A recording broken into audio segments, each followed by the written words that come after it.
my friends, while I was gone, a lot of you requested more sauces, more gravy. I got one for you today. An onion gravy like you would not believe. You can serve it with anything. Put it with chicken, with lamb, with beef, with anything you want. It's going to be amazing. You can rub it all over your body. It's that good.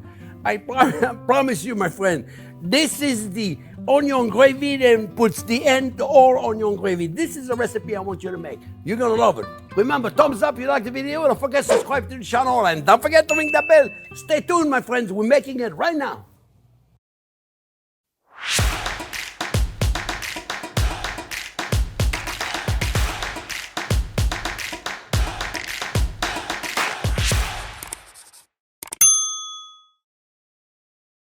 Okay, friends, let me show you how to do it.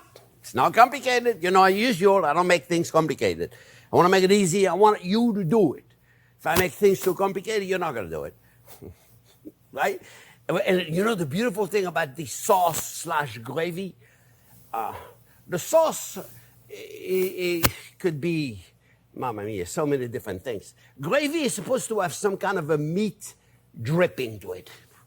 But we don't need to be correct. We can call it a gravy. We can call it a sauce. We call it whatever we want. You guys call it whatever you want. It's onion. A lot of onion in there, friends. I got sweet onion right now because they're in season and I like them. They're sweet. I like everything sweet. So I'm going to show you. We're going to cut them. We're going to do it correctly. We got leeks. That's another onion. I'm going to show you how to cut it too. See, look. We're going to cut it in little strips. I'm going to show you how to do it. It's very simple. And I got shallots. Shallots is the most delicate of all onion. It definitely is a must in French sauces. If you can get them. If you can't get them, you don't go out there looking everywhere. If you can't get it, you can use onion. It'll be fine. Nobody's going to say, you know what, I like your onion gravy, but where's the shallots? If they do that, and then we're going to put a little garlic. I got a couple of tablespoons of chopped garlic and a little sage. You could use sage, you could use rosemary, you could use thyme, you could use tarragon. Use whatever you want. We got a little red wine. For those of you that don't drink wine, use stock, more stock. I got stock, beef stock. I got a little bit of balsamic vinegar. This is a traditional balsamic vinegar. It's 18 years old.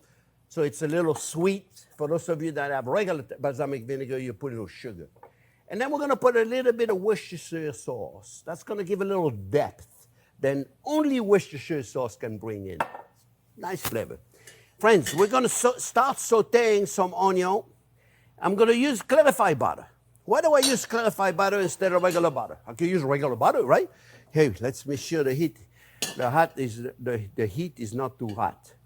No, I'm 270, I'm good. But you know what, I'm just going to, I'm good. I got to be careful. So 350, I'm happy with 350 temperature. Clarified butter has a smoke point of over 400, so I'm good. I peeled the onion already. You don't need me to see peel the onion. I just want to show you how I cut them. So I get little strips. You see, friends?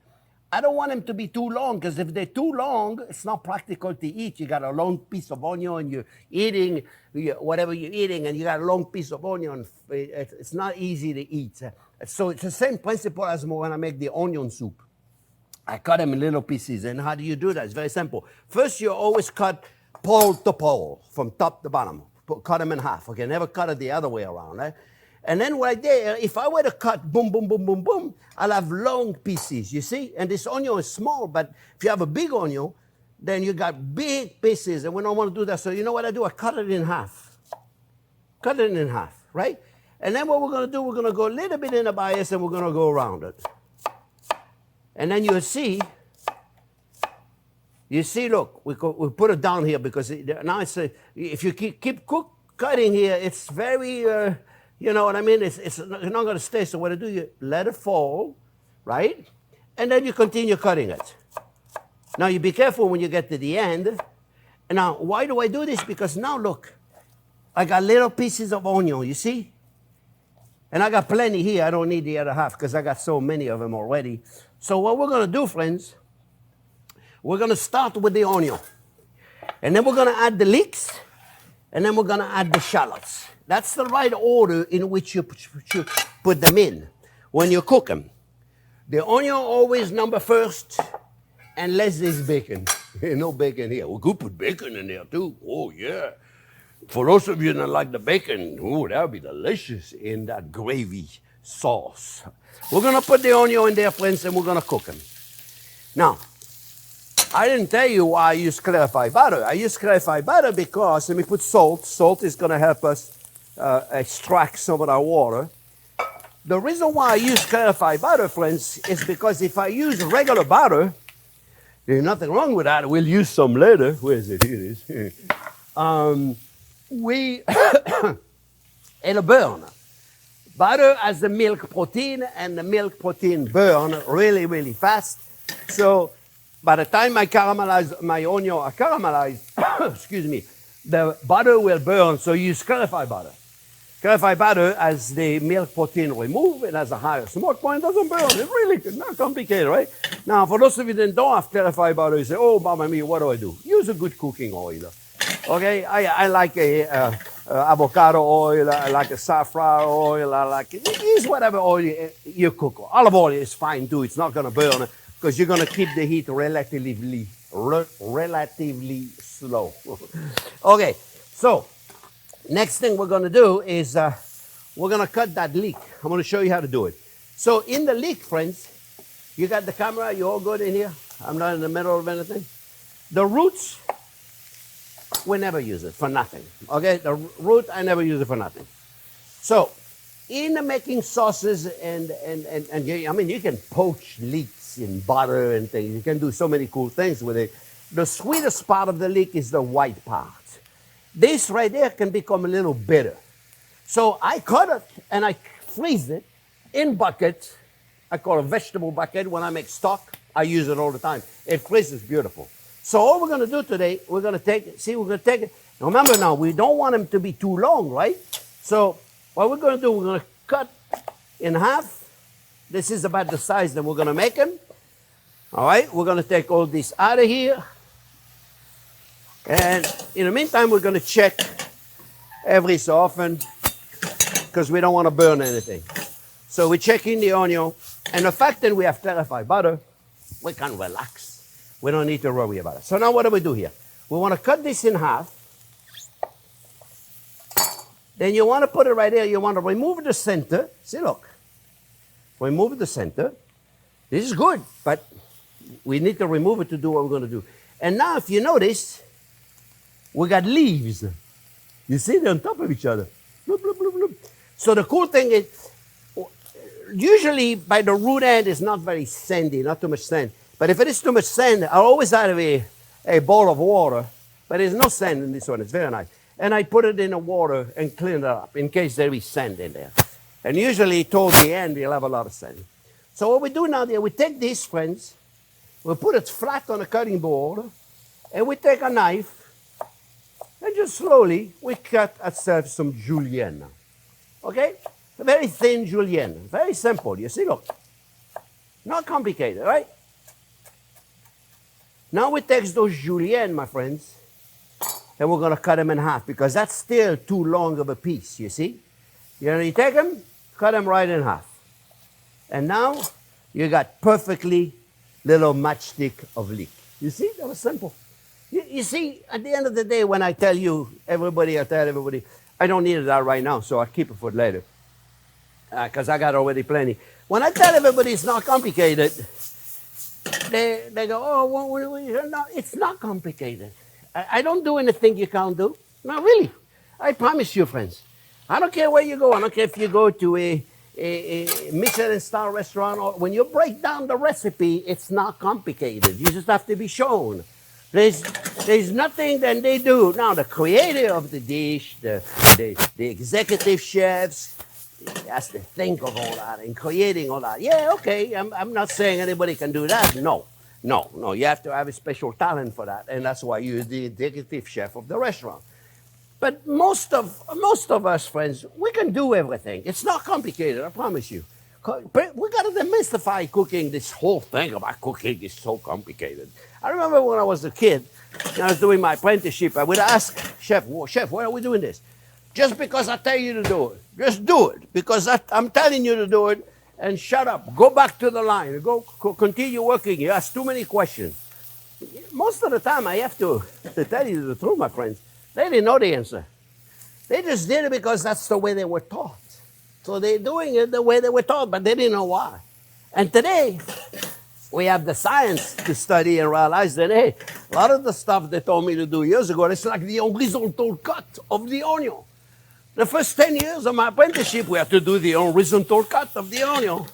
Today, we know we don't need to do the horizontal cut of the onion. The onion is already cut for you in julienne. You don't need the horizontal cut, which is dangerous, and it makes no sense. And another point that I always bring up, since we're talking about onion, is when the last time people say, oh, you don't get the exact same size because of the bottom. When the last time you ate a dish and you go, you know, I love your dish, I love your onion sauce, but there was one piece of onion, it was a little too big. Get out of my kitchen. Shallots, we're going to cut them, cut the roots, cut the top, peel them. Nothing complicated. Sometimes they come in 2 or 3 pieces. See, like this one right there? 2.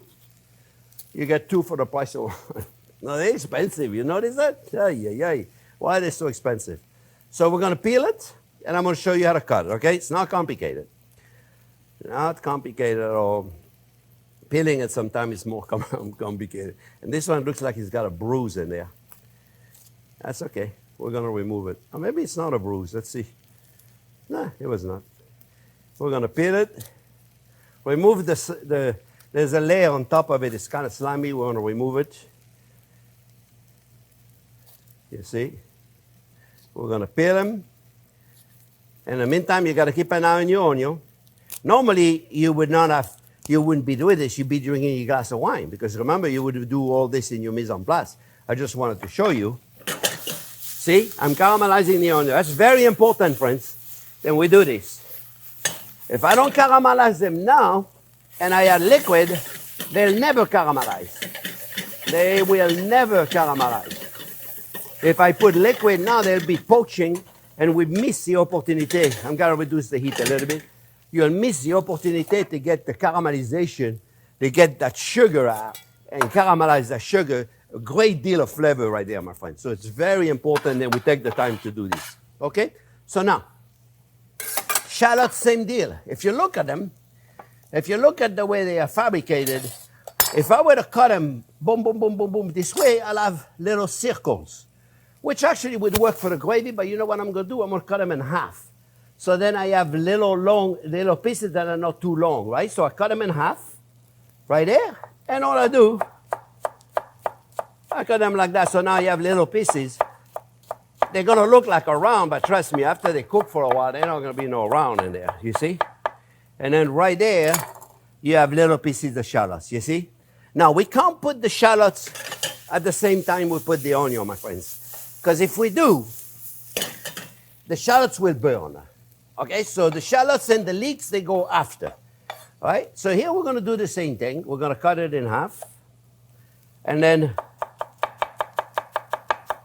we're just going to cut it so we have half circles or whatever we want to call them. You see? Now, let me tell you, you want to make a little sauce, a quick little sauce with the shallots like that. That's all you really need. You don't need much more than this, my friends. This is very powerful right here. A lot of flavor. Amazing amount of flavor. How are we doing with the onion? The onion is starting to get nice and golden brown, but they're not brown enough. We want a lot more color than this, because that's going to build the depth. And this is what's going to make this gravy so fantastic. It really is. So we're going to wait a second. The leeks is ready to go. The shallots are ready to go. The garlic is already peeled. The sage, like I say, replace with whatever you want to do. Now we're going to deglaze with wine. I like to cook with the wine than I like to drink. You know, yeah, you can cook with a inexpensive wine, but be careful. You cook with a $3 bottle of wine, you're going to have a $3 sauce. Not so good. You're going all that work. So buy a wine and you can cook. And a wine like that, a Cabernet Sauvignon would be great. A Merlot would be great. French Bordeaux would be delicious. But don't use a light wine like a Pinot Noir. It doesn't cook that well. So Cabernet Sauvignon would be fair. Shiraz would be wonderful. like I said, the vinegar, my friend, I'm using a balsamic vinegar that is 18 years old, so it's a little sweet. A regular balsamic vinegar that you buy at the store is 4 years old, 6 years old. It's acid, so you want to put a little bit of sugar. And the Worcestershire sauce, I talked about that a second ago. Now let's talk about the beef stock. The beef stock that I use right there, as you know, I showed you how to make it on the air. For those of you that have never made it, I highly, highly recommend you make it, my friends, because it's really something. You keep it in a freezer for 17 years. I'm telling you, you can keep it a long time in there. And it's got a tomato product in there. It's got tomato paste in there, and that gives a depth. So for those of you that are buying, look, see, it's still a little cold. Because I keep them in the freezer. I got lots of them in the freezer. I tell you, it's wonderful. It stays forever in there. And for those of you that don't have a beautiful stock like that, you can use a regular store-bought stock. But I also made a video online, and Jack will give you the link in the description of the video. He'll give you a link where you can take a regular store-bought beef broth and you can soup it up to make it a little more with more vegetables and more tomato products, so you give a depth to it like this, you see. For those of you that have regular beef stock and don't have time to make it, you can use a little bit of tomato paste. The tomato paste is going to give you an extra depth of flavor that is really important, my friend. So it's really, really important. So a little tomato paste with a regular beef stock. So friends, I don't want to do it too fast. If I do it too fast, I'm just going to burn my pot on the outside, and I'm not going to caramelize the onion good enough. So give me a minute, and I'll be back in about a minute. We're going to add everything else, but I'll show you the order in which we add them, which is very important, in the order in which you add the ingredients. Okay, friends? We'll be back in a minute. All right, friends. It's good enough. So now what we're going to do, we're going to put our leeks. Now, the leeks and the shallots do not need to caramelize to be sweet. They just don't. Just a little bit of sweating is good enough, and we can put them in the same time, the shallots and the leeks. Put them exactly at the same time, and we're going to let them sweat. All right? We're going to let them sweat. And that means they are also going to release their juices, a little bit of sugar in there. We're going to let them sweat just a little bit. And then we're going to put the other ingredients, okay? Now, the other ingredients are going in a special order. Really important. First thing we're going to do is we can put those two together at the same time. It's okay. The herbs and the garlic can go at the same time. And you all know, because you've been in the channel for a while, but we had a lot of new people. When I was gone for a year, I think we had like 400,000 new subscribers. And all of those people don't know what's going on. So we put the herbs, and we put the garlic. And when the garlic is fragrant, and only when the garlic is fragrant, do we put liquid to save the garlic, otherwise it'll burn, okay? It's really simple, huh? Really, really simple. And if you were here, you would say, put the garlic, put the liquid. Do we put them in a special order? Yes, we do. We're going to put a little bit of the Worcestershire sauce. Remember, this is going to give a depth like no other product can do. We put a little bit of the balsamic vinegar. And we're going to put the wine. Now, the wine, my friends, is very important. And you measure carefully. There was about 2 glasses of wine left in the bottle because I drank the other 2. And now what we're going to do, friends, we are going to let this reduce slowly by a half. By a half, my friend. We're going to let this reduce by a half. The wine, we want to get all the alcohol out, or all the tannin out. It's going to be nice and delicious reduction. For those of you that are worried about alcohol, don't worry about it. It's all gone. It's all disappearing in the house. Everybody in the house gets drunk, but you don't. No. You're going to let it reduce, my friend. Let it reduce by half. And what I'm going to do, the whole time it's reducing, I'm going to scrub my pot, you see. I don't want it to burn. So I'm going to do this, and it's going to basically clean up the pot, you see. See, look, if you look, it's starting to clean up the pot, you see. And we're going to let that reduce. Then we will put our stock. So we're going to let it reduce, and I'll be back in a minute.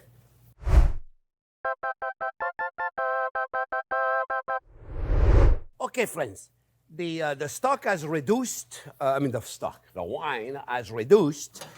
So now we need to add the stock, and we need to thicken it.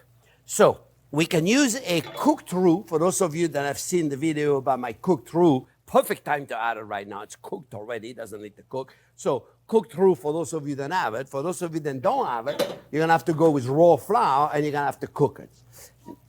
It's not complicated. It sounds complicated, but it's not complicated. A little bit of black pepper. You can use white pepper. I don't like it. And salt that you can adjust as you see fit. You'll have to test it. There's a video also that I made on how to test salt correctly, friends. How do you know if you have enough salt? There's some really good tricks. So also, I use also a wooden spoon to clean my pot. If you notice, the wooden spoon is, if you don't, then your pot ends up burning. You see? And then whatever burns on there, see, look, if you look at the bottom of my pot, it's pretty clean. Okay? Because at the beginning, caramelizing the onion, it got a little dark, but if you look at it now, the wooden spoon cleans up everything. See, you can do it. And now you can say, well, what do I need to clean it up? I'll clean it up later. No. The burned bits, they don't taste so good. Okay, so now what we're going to do, we're going to put a stock. Now, it'd be better if you put a hot stock instead of a cold stock, but that's all I got is a cold stock. So put about 2 cups of stock, okay, and you get yourself a nice amount of gravy, sauce, whatever we want to call it. So now, for those of you that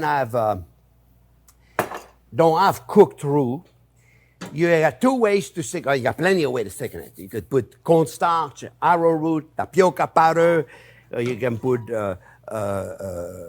flour. I'll show you a good way to put the flour. Easy way to put the flour. For those of you that have seen my older video, I showed you that trick a long time ago. But you take a strainer, and you take a little flour, and you take the flour and you put it in a strainer. See, just a little bit like this. And then you take a whisk, and you whisk it in. And then the flour gets incorporated beautifully. No lumps. You see, look.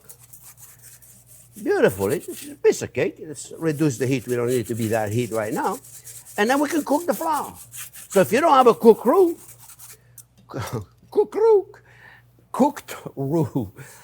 it's a good way to do it. But you have to cook the flour. Yeah? And the flour requires a little bit of time to cook. I would say 10 minutes, which is perfectly fine because we got all the time in the world to cook this. And right there, it's a perfect way to do it. You just got to make sure you allow the time for that flour to cook. That's all. You see? Mix it in. It's great for a stew. It's great for a soup. It's a good way to do it. It's not that big of a deal, you see? It incorporates very well. You see? The strainer I use is a double mesh strainer, so it's very fine. So it doesn't leave any lumps of the flour go in. And then we're going to cook it slowly at this point, because if we don't cook it slowly, what happens, friends, the flour falls in the bottom. The flour falls in the bottom, and has tendency to stick. So we're going to let this cook for a little while. Okay, and then we'll come back and we'll finish it. We'll finish it with a little butter. All right, friends, I'll see you in a minute. Here, the flour is really thickening it. I may have to add a little bit more stock. And I got plenty, so I'm good to go. All right, we're going to let it cook now, friends. All right? Matter of fact, I am going to add more stock right now. The flour really did a job on it. Boy, there you go. That's the beautiful thing about having extra stock always ready to go when you need it, you see? Voila. Here, I added just a little too much flour, demonstrating it. And we're going to put, it looked like we're going to need all that stock right there, friends. Here we go. That was almost 4 cups of stock. So I got enough gravy for 6 months. I put it in the freezer in little containers, 6 ounce, 8 ounce, 12 ounce, whenever I need it. And let it cook. All right, my friends, I'm going to let it cook. And then we'll finish it up by seasoning it correctly and finish it up with butter so it's beautiful. See you in a minute. Okay, friends, you got to give it a good 30 minutes of cooking. Very, very low. Bloop, bloop, bloop, bloop. Be careful. Don't go there and just doing it too much. You'll burn the bottom. Two tools you need. One is a spatula to keep cleaning the side of the pot, you see. Keep cleaning the side of the pot so it doesn't burn. And one, a wooden spoon to scrape the bottom just in case it attach in the bottom, in case you got too high of a heat. All right? So now what else could we do? Don't tell anybody, okay? Little bourbon. Mm-hmm. Just a touch of bourbon in there. Let me tell you, that bourbon over there, that's going to give it a beautiful. You don't have to do that. I highly recommend it. That's going to take the gravy a whole different dimension. Just a little bit. Doesn't have to be a lot. Nobody's going to get drunk on that, so you can add a little more if you want. Nobody's going to be like, oh, I like your gravy, but it's a little too delicious. Little bourbon, just a little bit, optional. And something else, and is not optional. Butter. Take a little butter and put it in there. Make sure you turn the heat off when you put the butter. Turn the heat off. We don't need to separate the butter. We just need to finish it up with the butter so it gives it a beautiful shine and a beautiful texture. And the magic of butter. I'm telling you, my friends, the minute you add a little butter to this gravy, this sauce, whatever we decide we're going to call it, it's going to be delicious. Let me know in the comments, what would you call it, a gravy or a sauce? Maybe we'll change the name after we hear everybody calling it something. In a way, it could be a gravy, because it said it's a gravy if it has meat juice in it. Well, my beef stock certainly got meat juice in it, so it could be a gravy, could be a sauce. Now, what else could we do with this? Got a little cream to this. Soften all the sharp edges. It would be amazing with a little cream in there. Completely different look. You can serve it with chicken, with lamb, with beef, with anything you want, really. This is fabulous. With pasta. Put a little cream in there and serve it with pasta. It'll be amazing, I'm telling you. You could add Swiss cheese to it and you come back to an onion soup kind of flavor. There's so much you can do with it. Look at this. Look at this. Look at this, friends. Mix it up pretty good. Because remember when you're cooking, you got to mix constantly, otherwise the flour is going to cook in the bottom. But look at this. Look at this, my friends. Look at this. This, my friend, is an onion gravy sauce. This is a beautiful gravy. Look at this. Look at this. Look at this. Look at this. Look at the shine. You see the shine in there? Look at this. This is amazing. I'm telling you, you put this on top of chicken, you put it on top of lamb, you put it on top of pork. I don't care where you put it on top of it. It's going to be amazing. I hope you make it, my friends. And remember, make extra. Put it in the freezer 17 years. It'll still be good. I hope you enjoyed the video. Remember, thumbs up if you like the video. Don't forget to subscribe to the channel. And don't forget to ring that bell. Thanks for watching, friends.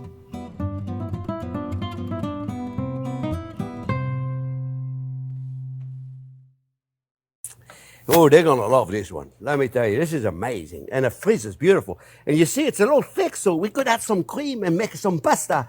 It'll be delicious. We can put it on the chicken we're going to have later on. It's delicious. It's fabulous. This is a beauty. I think they're going to have that in their repertoire. I'm telling you, this is really beautiful. Oh, let's go eat, my friends. Let's go eat. Delicious. Huh. I hope you got the last shot, Jack, because it was delicious. I didn't even taste it on the air, mamma mia. It was amazing. Oh, I forgot to taste it on the air. Oh, that's delicious. It's delicious. It's not on anymore. Oh.